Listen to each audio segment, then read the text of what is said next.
Warning. This video contains spoilers for the new games Pokémon X and Y on Nintendo 3DS. If you've not yet reached the point in the game that this video covers, proceed at your own risk. Pokémon rules.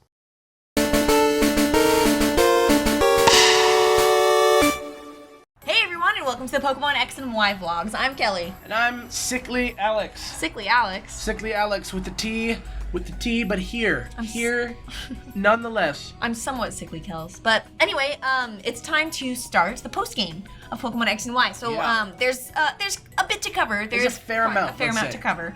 And so we are going to split it up into several things. So if your favorite post game thing is not covered in this episode, we're gonna cover it. Don't worry, it's coming. We're gonna cover it.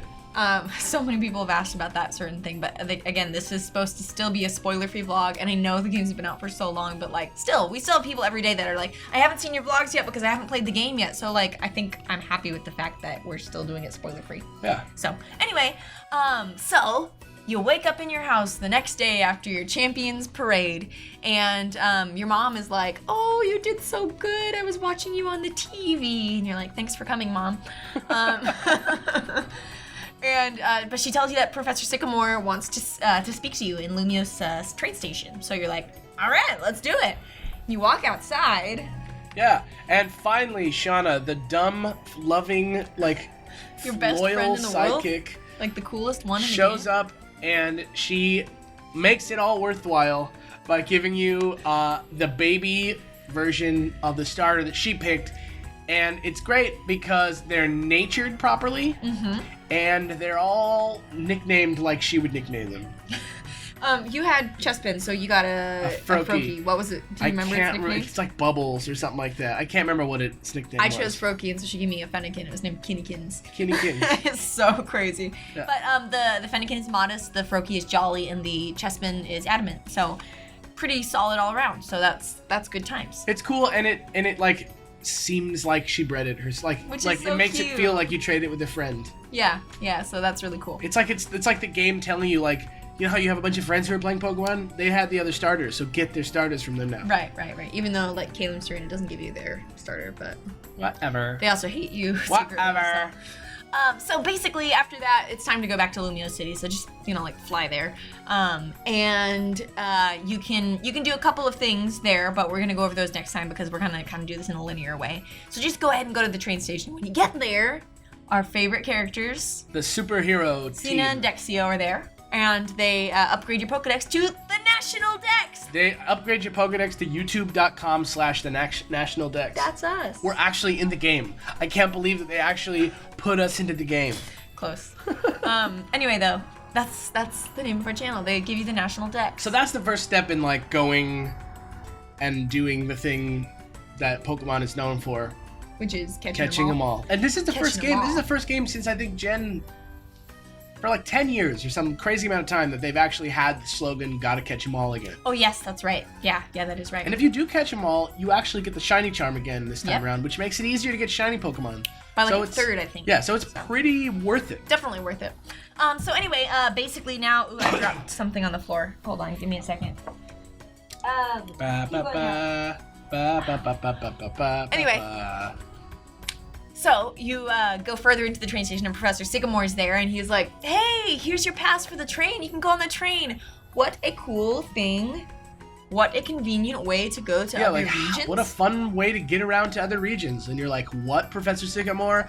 Shut up. What the hell did you just say? But it ends up that it just takes you to Kiloude City, but maybe one day it'll take us somewhere else. I am like adamant that it better. It better. I mean, there's 2 train lines, and only one of them goes. And there's another train line, and then there's that in what city is it with the waterfalls? Corway? No. Yeah, that it's got that Professor Sycamore also showed you around in the one where the little message is on the bench. That's like not on the way to Kiloude for sure. Yeah. So what the heezy? I'm assuming that it'll take us to different regions, which it better. Just like give me a Hoenn adventure set in Hoenn that's not a remake of Gen 3. Yeah. Let's just get it. Yeah. Can we just have that, please? Please? It's kind of like Heart Gold and, well, no, Heart Gold and Soul Silver was not really like that. Just like an updated version of the same. Well, I mean, yeah, Gold and Silver was like Kanto, but Kanto a little bit later on. Yeah. Because like Cinnabar Island was destroyed and stuff like that. Like, yeah, I want that in Hoenn. Cool stuff. Anyway, though, so go ahead and take the train to Kiloude City. Kiloude City is it. It's the good city. It's got some good stuff to go around in. Yeah, it's got this generation's version of the Battle Tower, which is called the Battle Maison, which is cool. You can do the same thing that you could do in Gen 5, where you could like stop and like leave if you want, which is great. All the battle items are here. And the cool thing about it is that it's like sets of 20 before you get to they did it much better this time. But it's so much nicer because after every battle you get battle points. And so like if you get to battle number 19 and then you lose to the final boss, you still have got like for the first 10 a bunch of battle points. For the first 10 you get 1, for the next 10 you get 2. Yeah, so you could have like almost 30 for not even. And then when you beat that last person you get 20. So like that's awesome. So you like really it's easier to get battle points by a lot, which is good, because in this game there's the ability capsule, which is cool. Oh yeah. It changes your Pokemon's ability from its possible abilities. It does not give you hidden abilities. So if you're hoping for that, I'm sorry, but no. But don't worry, because it's still worth it. Jimmy got a 5 really IV'd. Cool. Jimmy got a 5 IV'd shiny Scraggy. He bred it, and it has the wrong ability. But he now can just change it. Yeah. So that's really awesome. So, so that's the Battle Maison. The other awesome thing that is in this town is the Friend Safari, which is, I'm sure most of you know, for every friend that's registered in your 3DS, even if they don't have the Pokemon game, they will have a little Friend Safari. There's a specific type. This is my favorite thing. I love this. Each person gets a specific type. For example, mine is Fighting type and Alex's Psychic type. Yep. And Mine has Abras. Ooh, and mine has Tyrogues. Ooh. And anyway, so you get 3 Pokemon in a Friend Safari, and you don't get to unlock that 3rd Pokemon in your friend's Friend Safari until they've beaten the Elite Four. Which is cool, because then you can be like, hey, get Pokemon X, hey, beat the Elite Four. Come on, beat the Elite Four. I want to see what your last Safari guy is. But anyway, so it just unlocks like a little area where you can find 3 Pokemon. It's like a square. There's no danger. There's no exploration. Yeah, and the chance of hidden abilities is up in these areas, which is great. They are there. Like, you can get them here. Yeah. So. They always have 2 perfect IVs, and there's a very good chance that the Pokemon in here will be shiny. Yeah, so the shiny chance seems to be higher in the Pokemon Safaris. I found a bunch of shiny Pokemon. Yeah, me too. I found 2 in Friend Safaris. I found a Gyarados, which I was like, yay, red Gyarados. And then I found a Spearow, which I named Kenya after the one you get in Gold and Silver. I think I got like 6 or 7, like for reals. Great. But anyway, and I'm not even like trying. So go ahead and max out your Friend Safaris if you can. You can have a maximum of 100. And just, everyone's a random type, so try to get as many as you can. And Ditto, getting a Safari with Dittos in them is awesome. Oh, thank you so much, Jesse. Trying to breed. Yeah. Shout out to Neon Bath for having a Ditto Friend Safari. Oh, man. You've made our show grow. Anyway, so beyond that, what else is in this land? Your friend is there. Oh, yeah, your rival. But let's get to that afterwards, because that's like the last thing. In the Pokemon Center is the guy who checks your Pokemon's IVs. True. He's the purple-haired guy to the left of the entrance. He if you're gonna be breeding Pokemon for IVs, like he's the guy. He's the thing we want him to say is that these stats just can't be beat. Anything else doesn't mean they're perfect. Yeah. But that, if he says they just can't be beat, that means they're perfect. Yes. And so what? Just in case you don't know this, if you've ever looked at your Pokemon status screen, you see the little shapes.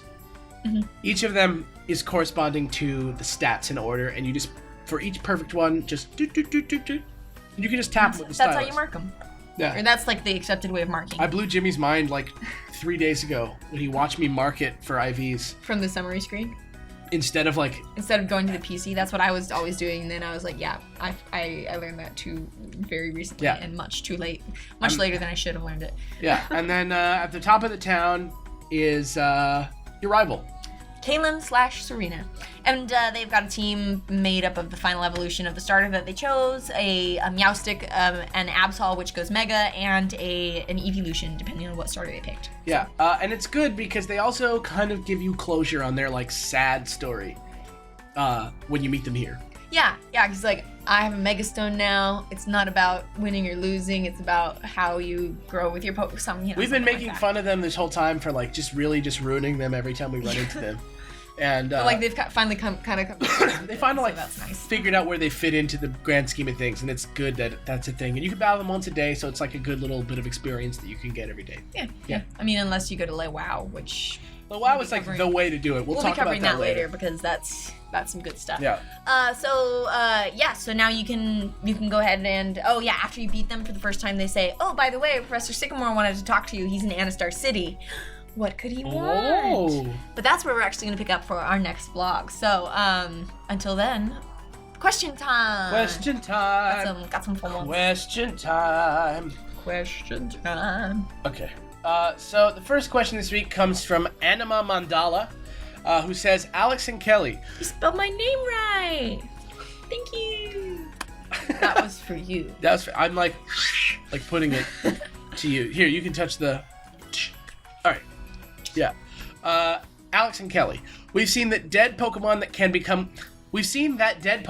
become ghosts, and some ghost types like Yamask and Spiritomb are the spirits of humans. But are any of them really the ghosts of Pokemon? And if they can lose HP and faint or suffer from status conditions, does that mean that they can also die? And if so, do they leave behind bodies or just fade into nothing? What are your thoughts on just how ghostly ghost types are? Wow, you really took it out of him. Okay, I chose this question because I thought it was really interesting, and it really comes back to what we were kind of talking about sick man.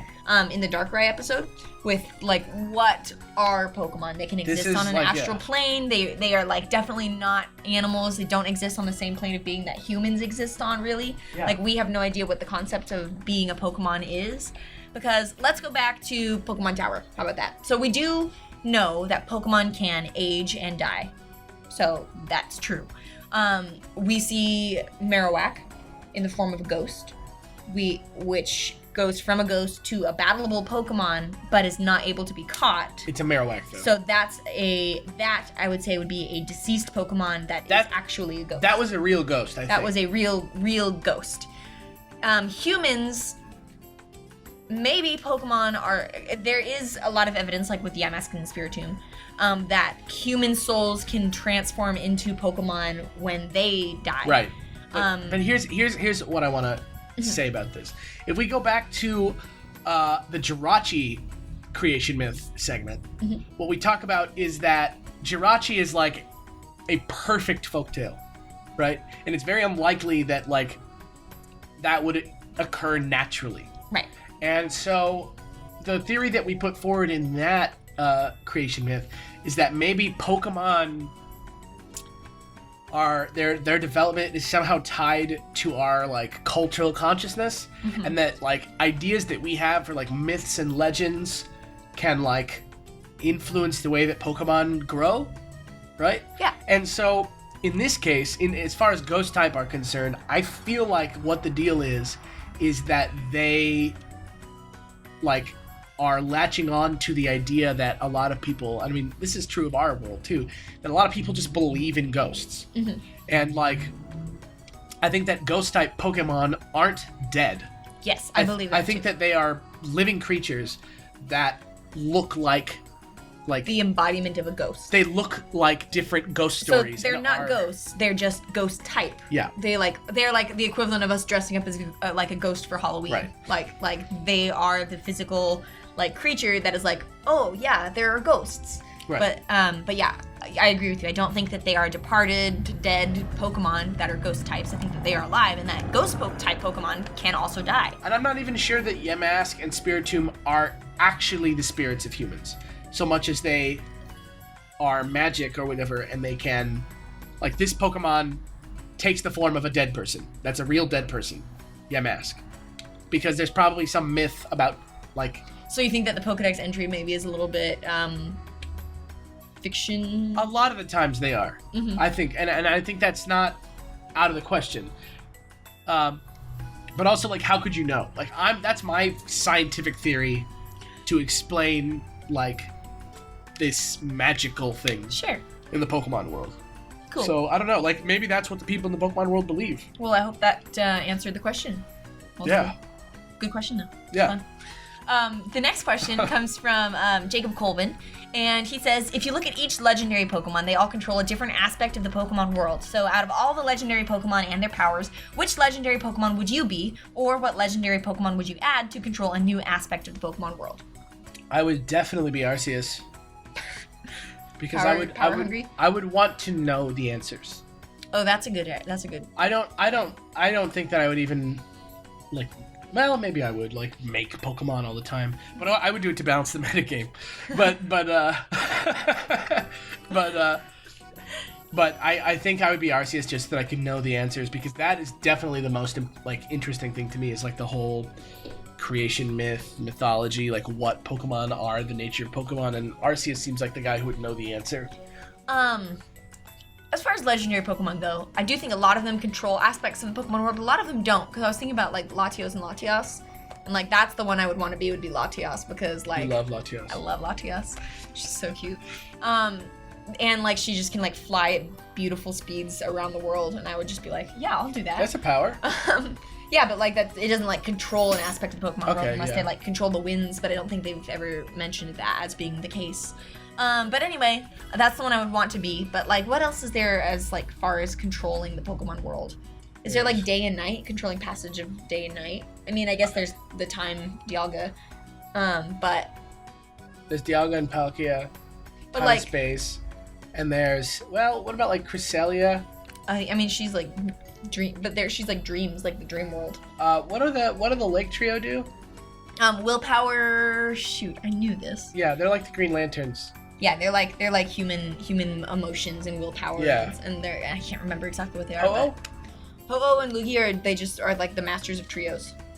Okay. And like, so they don't really they control like those, but they don't really control much. I mean, they kind of control the weather, but that's like not really like. So let's take the second half of the question. All right. You want to create a Pokemon that's day and night? Yeah. What would it be? The night one would be a hummingbird. Okay. The day one would be... Chariot. Maybe like Rapidash incarnate. Like Mega Rapidash? Like Mega Rapidash would be like the daytime one. The Diancie of Rapidash. But the night one would be a hummingbird because of this Native American folktale where the hummingbird creates the stars in the sky. Really cool story. It's a really We've cool talked story. about it before, I think, on here. Yeah, and so maybe those would be the ones I would add. Maybe they would have to both be kind of bird-like, but there's so many bird-type legendary Pokemon, so... But I don't mind there being more. If one was a little hummingbird, that'd be great. Yeah. All right. Anyway. Hope that answers your question, Jacob. The next one comes from J. King. Next and last one, who asks, Alex and Kelly, also spelled your name right? If you could have any job in the Pokemon world, what would it be? E.g. gym leader, Elite Four member, nurse, champion, daycare, whatever you could think of. Also a big fan of the Dex. Keep up the good work. Thank you. I chose this one because I know you guys answered it in the podcast, but... Next week's podcast. Spoilers. I'm so sorry. But I wanted to be a part of it, okay? So... Damn, I'm sorry for spoiling. No one tell anyone. I would want to be a Pokemon professor, I think, but okay. I also would want to be a nurse joy. To help Pokemon. We and because I'm that's like my almost real profession. We were talking about the fact that there are no Pokemon doctors. Yeah, they're only nurses. There's nurses and a machine. Weird. But you know what would be really cool? If there was like a Pokemon procedural, like CSI? No, like ER. Oh, like House or something? Like ER of the Pokemon world. Like Pikachu comes in and like he like doesn't have any shock left because they charge their tails and things like that. And it would be so cool that be like a nurse Troy being like, we need to get him hooked up to like a car or something like that. And then and he's like Pika. That would be awesome. Like Pokemon ER. That would be great. I would watch that show. That'd be great. My voice keeps never cracking. Gonna happen, but I would love to. I'd make it. Like we should make it. We should make it. If we get 1 million subscribers, we're going to make a Pokemon ER procedural YouTube series. You gotta have meetings with me about this before we confirm these things. I figure 1 million is a really high number. That's what we thought about putting our like lore video at 100K, and look where we are. Oh. Spoilers? What? Spoilers? It's not a spoiler. Spoilers. You're a spoiler. You're a spoiler. All right. If I could have any job in the Pokemon world, what would it be?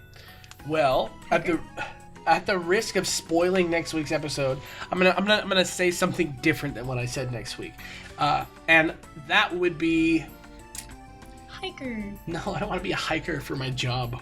I want to be like a zoologist, like a zoo docent. What? Like, would they have zoos in the Pokemon world? Yeah, they do. Actually, I want to. Safari Zone is a zoo. Yeah, you know what? I want to be a Pokemon historian. I want to be like, what's her name? Cynthia. Yeah. In the Cantlay Library, being like. Yeah, I want to be like Cynthia. That's my new thing. I'm gonna be a researcher. With a side job as Nurse Joy. He's going to be a historian. And historian. Pokemon archivist, let's say. Okay. Yeah. Okay, cool. So there you go. Cool. Well, that brings us to the end of today's vlog. Go ahead and we will see you next time. Don't forget to subscribe to this. Don't forget to leave a comment. We answer with your questions. Yeah. We got a few more of these left. And then we'll announce what we're doing afterwards. Yay! But until then, I'm Alex. I'm Pokedex. We'll see you next time. Bye. Bye.